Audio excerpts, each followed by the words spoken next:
भगवद गीता के 6ठा अध्याय पूरा करके अब हम 7वें में प्रवेश करेंगे।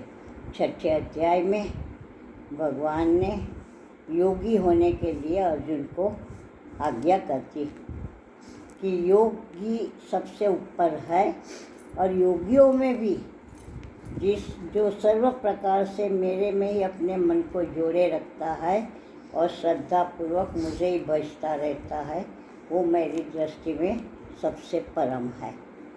तो अब आगे 7वें अध्याय में भगवान हमें क्या कहना चाहते हैं देखें। श्लोक नंबर 1। श्री भगवान उवाच मय्यासक्तमनाः पार्थ योगं युञ्जन्मदाश्रयः असंशयं समग्रं मां यथा ज्ञास्यसि तच्छृणु। हे पार्थ, मुझ में प्रीति युक्त मन वाला तू है नहीं। जो भी व्यक्ति, जो भी पुरुष मुझ में प्रीति रखता है और मेरा ही आश्रय लेके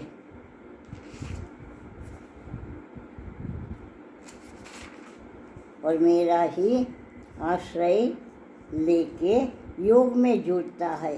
योग में जुड़ने का अर्थ मन की वृत्ति को सर्वत्र से एकत्रित करके एकाग्र करना और मुझे ही सर्व प्रकार से संशय रहित एवं संपूर्णतया जानना। तो वो किस प्रकार हो सकता है, ये तो मेरे से सुन। संपूर्णतः मुझे जानने का अर्थ मैं कितना हूँ, क्या हूँ, कौन हूँ, कैसा हूँ। मैंने मेरी विभूति, मेरा बल, ऐश्वर्य आदि जो गुणों से युक्त मैं हूँ, मेरा जो प्रगट स्वरूप है वो इस प्रकार का है। उसको तू किस प्रकार जान सके वो मैं तुझे बताऊँगा। परंतु इसके लिए भगवान ने पहले गुण 3-4 रख दिए कि मेरे में तेरा इतना प्रेम भाव होना जरूरी है और मेरा ही आश्रय वाला मन होना जरूरी है और मेरे साथ प्रेम पूर्वक जुड़ने वाला एकाग्रता युक्त तेरा मन, तेरी चित्त की वृत्ति जो मुझे ही भली प्रकार से संशय रहित जान सके, वो मैं तेरे को मार्ग बताता हूँ। तू सुन। संशय रहित हो गया वो। जब श्रद्धा भक्ति बढ़ते जाते हैं तो फिर संशय वहाँ से पलायन होता जाता है। जिसमें हमारी श्रद्धा कम होती है वहाँ संशय ज़्यादा रहता है। अगर श्रद्धा होती है तो संशय घटता है। पर तो दूसरी बात ये भी है कि जो हम ये आध्यात्मिक मार्ग है उसमें जो शास्त्र है या जो वक्ता है उसमें भले हमारा श्रद्धा हो, परंतु हम स्वयं देह भाव में स्थित होके, इंद्रियों में स्थित होके ये सारे शास्त्र का, संत का जो श्रवण करते हैं उसमें संशय होना स्वाभाविक हो जाता है।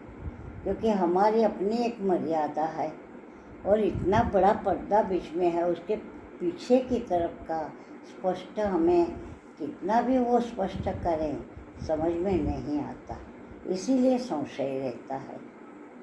क्योंकि हमारी बुद्धि इंद्रियों की जो हमें देन है उसी पर आधारित है, अपना उसका ज्ञान।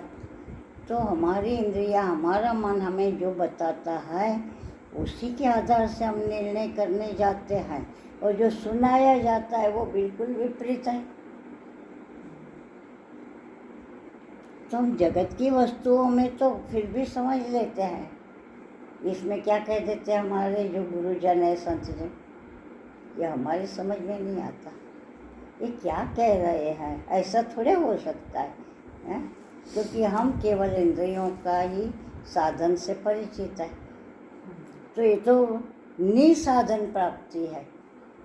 अब वो कैसे समझ में आए? बिना किसी भी साधन के इसको देखना है, बिना आँख के देखना है इसको, बिना कान के इसको सुनना है। ये वाले कान से नहीं सुनना। तो हम कहते हैं कैसे हो सकता है? भाई सपने में कौन सा तेरा कान काम कर रहा था, तू सुन रहा था ना? ये आँख तो बंद पड़ी थी तो तू देख रहा था ना? ये जीवा भी मुंह बंद था, वहाँ कोई पदार्थ भी नहीं थे, रसोई भी बंद थी, हैं? तो वहाँ तो कौन सा रस चख रहा था। तो इसी प्रकार से बिना इंद्रियों के भी सब कर्म हो सकता है। इस पर तो क्यों विश्वास? शास्त्र की बात आती है तो नहीं करता। स्वप्न में तूने अनुभव पाया है ना? तो इसी प्रकार से हमारे सामने एकदम स्वप्न तो इतना सुंदर हमारे पास उदाहरण है कि पल पल में हमें बचा लेता है अगर हम याद करें तो। हम यादें भी नहीं करते और करें भी तो अरे वो तो स्वप्न था, तू भी क्या बात करते हो? सपने की कोई तुलना होती है? सपने से कोई ज्ञान होता है, हैं? ये तो शास्त्र कह रहा है, तो गुरुदेव कह रहे हैं वो तो स्वप्न था, झूठा ही था। तो शास्त्र और गुरु कह रहे हैं उसको मानने को क्योंकि उस स्वप्ने को हम जानते हैं कि ये झूठा ही था। जैसे पर्दे पर जो सिनेमा देखते हैं तो हम बचपन में, अब प्रकाश हो तो पिक्चर ही कहाँ दिखे। तो ये संसार का भी जो पिक्चर दिखता है वो प्रकाश में नहीं दिखेगा। अगर हमारे अंदर प्रकाश हो गया, हमारी बुद्धि में प्रकाश हो गया तो ये पिक्चर खत्म हो जाएगा। दिखेगा भी तो झांका होगा, उसकी महिमा नहीं होगी, देखने में मज़ा नहीं आएगी। अगर बत्ती बीच में जग जाए तो दिखेगा तो सही पर्दे पर, हैं? परंतु उसमें मज़ा नहीं आएगी, वो झांका हो जाएगा। ऐसे ज्ञान के प्रकाश में शरीर का जब तक आयु है, जितने प्राण लेने हैं तब तक वो शरीर रहेगा, संसार में ही बरतेगा। तो अब इसको वो झांका हो गया, संसार इसको स्पष्ट नहीं रहा। पहले हमारे को आत्मा स्पष्ट नहीं था, परमात्मा स्पष्ट नहीं था। संसार बरोबर था, आनंद लेते थे, सुख पाते थे उसके, सुख और दुख दोनों से पूरे प्रभावित हो जाते थे, एकदम ग्रसित हो जाते थे। और अब बात एकदम पलट गई। अब ये सुख दुख झांके लगते हैं, कुछ नहीं, सपने के सुख दुख लगते हैं। अरे वो तो है, उसका काम है आना और जाना। और एक सिद्धांत हमें सिखाया गया है, हमें पता है जो आता है सो जाता है, तो हम क्यों उससे डरे? कितने क्षण रहेगा ये? बहुत तो कुछ घंटे रहेगा, 1-2 दिन रह जाएगा, बहुत प्रबल होगा तो। इससे अधिक इसके कोई गुंजाइश नहीं है इसके लिए यहाँ बना ही नहीं है। न इसके लिए समय है यहाँ, न इसके लिए कोई स्थान है।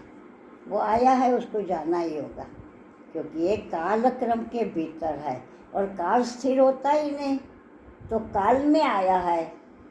जब काल स्थिर नहीं होता तो वो कैसे स्थिर रहेगा? अगर गंगा जी के प्रवाह पे कोई खड़ा होगा तो स्थिर रह पाएगा? बहुत अपने बल करके या कुछ साकड़ पकड़ के थोड़ी देर से, अगर वो सब छूट गया और मध्य में खड़ा है तो उसको बहना ही पड़ेगा, और अंत तक समुद्र तक बहना पड़ेगा अगर वो कहीं से कुछ पकड़ के किनारे ना हो जाए। तो काल प्रवाह तो ऐसे ही है।